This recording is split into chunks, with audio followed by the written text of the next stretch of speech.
Hello दोस्तों, आप सभी को गुलाब जामुन जैसी मीठी मीठी नमस्कार। और उसी के साथ आप लोगों का स्वागत है मार्केट के पैचअप या ब्रेकअप शो में। आज के दिन हम डिस्कस करेंगे एक तो हमारी मार्केट को कैसी रह सकती है कल के दिन, मार्केट की नीयत और क्या रहेगा इम्पैक्ट इस बजट का, क्योंकि यहाँ पर हमें मार्केट के अगेंस्ट काफी नेगेटिव पॉइंट्स देखने को मिले हैं। जैसे कि short term capital gain tax बढ़ा दिया, long term capital gain tax बढ़ा दिया, एसटीटी बढ़ा दिया। तो ऐसे में मेजर तो यही तीन होने वाले हैं और बाकी छोटे मोटे तो होने वाले हैं। बट इन सभी को ध्यान में रखते हुए अल्ट्रा शॉर्ट टर्म और पोजिशनल बेसिस पर क्या इफेक्ट पड़ेगा मार्केट का, उसे स्टडी आउट करने की कोशिश करेंगे। और कल के दिन होने वाली दो एसएमई आईपीओ की क्लोजिंग, तो वहां पर क्या रहेगा मेरा पर्सनल डिसीजन, उस पॉइंट्स को भी हम कवर आउट करने की कोशिश करेंगे। साथ ही साथ कल के दिन होने वाली कटारिया इंडस्ट्रीज और मैक्रोस टेक्नोलॉजी एसएमई आईपीओ की लिस्टिंग, तो वहां पर क्या रहेगी लिस्टिंग स्ट्रेटेजी, उन्हें भी डिस्कस कर लेंगे। तो अभी से इस वीडियो को लाइक और चैनल को सब्सक्राइब कर दीजिएगा। अगर हम सबसे पहले एफआई और डीआई डाटा बात करते हैं तो डीआईएस ने 1418 करोड़ की बाइंग करी है और वहीं पर एफआई ने 2975 करोड़ की सेलिंग करी है। नेट में सेलिंग का फिगर एक मेजर फिगर है जो हमारे लिए और मार्केट के लिए नेगेटिव हो जाता है। अब अगर हम आईपीओ की बात कर लेते हैं तो सबसे पहले एसएआर टेलीवेंचर एफपीओ। अगर मैं इसमें अपने डिसीजन की बात करूं तो मैं इस एफपीओ को इजीली अपने फैन मेंबर के अकाउंट से अवॉइड करने वाला हूं।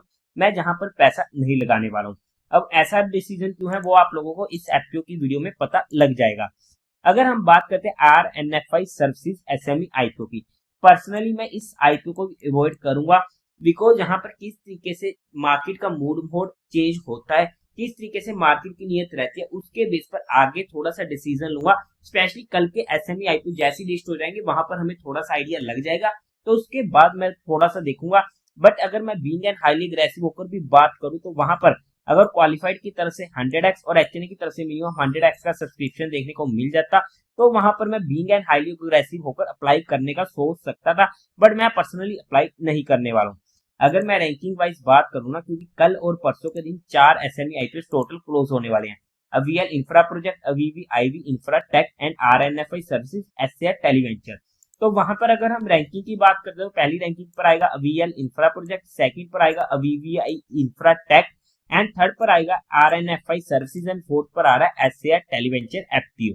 बट आप लोगों का जो भी डिसीजन हो एक बार अपने फाइनेंशियल एडवाइजर से कंसल्ट करके लीजिएगा। सेकेंडली अगर हम बात करते हैं मैक्रोस टेक्नोलॉजी एसएमई आईपीओ की और कटारिया इंडस्ट्रीज की, मैंने पर्सनली कटारिया अप्लाई किया था, मुझे अलॉट नहीं हुआ है। बट अगर ये दोनों आईपीओ मेरे पास होते तो मेरी इन दोनों में सेम लिस्टिंग स्ट्रेटेजी होती कि जैसी ये आईपीओ लिस्ट होते मैं वहां पर इमीडिएट बुक करने की कोशिश करता, क्योंकि उसके बाद वो आईपीओ डबल हो रहा है, ट्रिपल हो रहा है या आधा रह रहा है, मुझे फर्क नहीं पड़ता। मेरा काम था लिस्टिंग लेना, मैंने लिया, बात खत्म हुई। क्योंकि वहां पर हमें जनरली एसएमई आईपीओ में सर्किट देखने को मिल जाते हैं, अपर सर्किट या लोअर सर्किट। क्या लगना कंफर्म है? कोई कंफर्म नहीं है, बट मोस्ट प्रोबेबली हमें देखने को मिल जाते हैं। और अगर लगता है तो कौन सा लगेगा वो सिर्फ मार्केट को मालूम है। जैसे कि आज के दिन तनवल ई मोटर में हमें लोअर सर्किट देखने को मिल चुका है। अब जब तक ये सर्किट नहीं खुलेगा तब तक हमारा वहां पर एग्जिट नहीं हो पाएगा। तो उसी तरीके से लोअर सर्किट में हमें दिक्कतें आनी शुरू हो जाती है। बस इसी सर्किट के चक्कर से बचने के लिए मैं वहां पर इमीडिएट बुक करने की कोशिश करता हूँ। बट ये मेरे रूल्स बने हुए हैं, हर एसएमई आईपीओ में आप अपने रूल्स खुद बनाइएगा अपने रिस्क फैक्टर को ध्यान में रखते हुए, और कोई भी एक्शन लेने से पहले एक बार अपने फाइनेंशियल एडवाइजर से कंसल्ट करके लीजिएगा।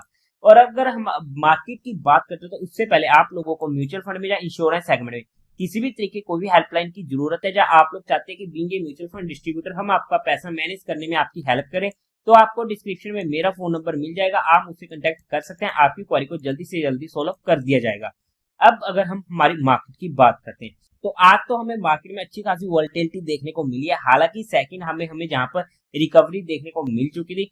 बट अगर हम बात करते हैं जिस तरीके से मार्केट की अंगेज ये बजट आया है अल्ट्रा शॉर्ट टर्म और शॉर्ट टर्म में, कि अगर हम 2-3 महीनों की बात करते हैं तो वहां पर मार्केट में हमें थोड़ी सी परेशानी देखने को मिल सकती है।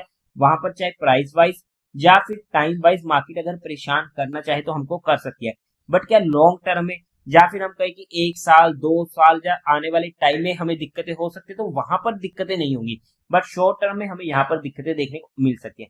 इमीडिएट बेसिस पे जो हमारे लिए रेजिस्टेंस रहेगा 24,600 का रहेगा। अगर मार्केट कल के दिन 20 की मूविंग एवरेज को तोड़ती है 24,260 का लेवल वो होने वाला है, तो हमें नीचे की साइड की मूव देखने को मिल सकती है। इमीडिएट बेसिस पर हमारे लिए जो मेजर सपोर्ट रहेगी 24,070 की रहेगी। अगर ये लेवल भी कल के दिन मार्केट ने काटा या आने वाले टाइम में काटा तो वहां पर हमें दिक्कतें होनी शुरू हो जाएंगी। तो ये हमारे लिए कुछ इंपॉर्टेंट लेवल्स निकल कर आते हैं। बट अगर हमारी एंट्री कहीं पर भी होती है तो हमारा स्टॉप लॉस 30 पॉइंट से ज्यादा का किसी भी सिनेरियो में नहीं होना चाहिए।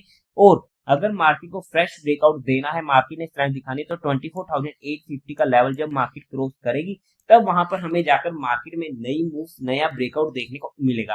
पर्सनली मैं ऑप्शन बाइंग में काम नहीं करता हूँ, और वैसे भी अब तो और भी ज्यादा एसटीटी बढ़ चुका है, short term capital gain tax भी बढ़ चुका है, तो हमारा रिस्क फैक्टर और भी ज्यादा इंक्रीज हो जाता है, क्योंकि वहां पर अब हमें जितना भी प्रॉफिट होगा, हालांकि ऑप्शन बाइंग में हमें प्रॉफिट कम ही होता है, बट अगर होता है तो वहां पर मोस्टली हमारा टैक्सीज में ही चला जाएगा।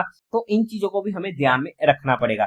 फिर भी आप लोगों को जो कोई भी काम करना हो तो एक बार अपने फाइनेंशियल एडवाइजर से कंसल्ट करके ही कीजिएगा। तो देवी और सज्जनों, उम्मीद है आप लोगों को ये वीडियो अच्छी लगी होगी, तो इस वीडियो को लाइक कीजिएगा, शेयर कीजिएगा और साथ ही साथ चैनल को सब्सक्राइब करें। हर हर महादेव।